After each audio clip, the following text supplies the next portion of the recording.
Janjuš izrazio želju da razgovara s Anelinom porodicom. Usledio brutalan odgovor Site Ahmić. Svi planovi za budućnost im padaju u vodu.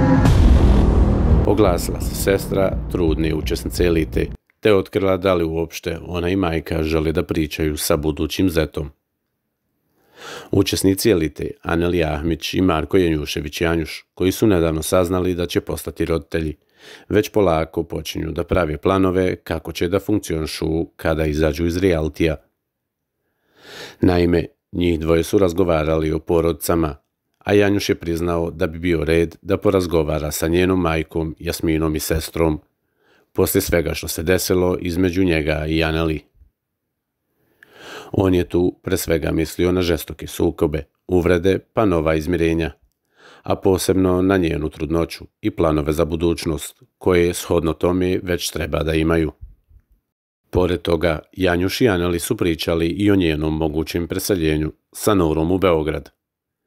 Međutim, upravo tim povodom se oglasila Anelina sestra Sita Ahmić, koja je otkrila da li uopšte želi da razgovara sa budućim zetom, te kako gleda na potencijalno preseljenje njene sestre i sestrične u Beograd. Naravno da možemo obaviti razgovor, ali nikada ne bi podržala preseljenje što se mene tiče. Brutalno je odgovorila Sita na Janjuševe planove, pa istakla: Aneli je svakako odrasla žena i ona će donijeti sama odluku. Što se mene tiče, to nije dobra ideja. Sita Ahmić nije zato da se njena sestra preseli sa ćerkom u Beograd. Ovakav stav Aneline sestre ne treba da čudi, obzirom na to da su i nakon saznanja da čekaju dete, ona i Janjuš nastavili da se svađaju. Ahmićeva je sama priznala cimerima da strahuje da nju i ćerku ne ostavi na ulici, te da joj Marko ne uliva sigurnost i poverenje.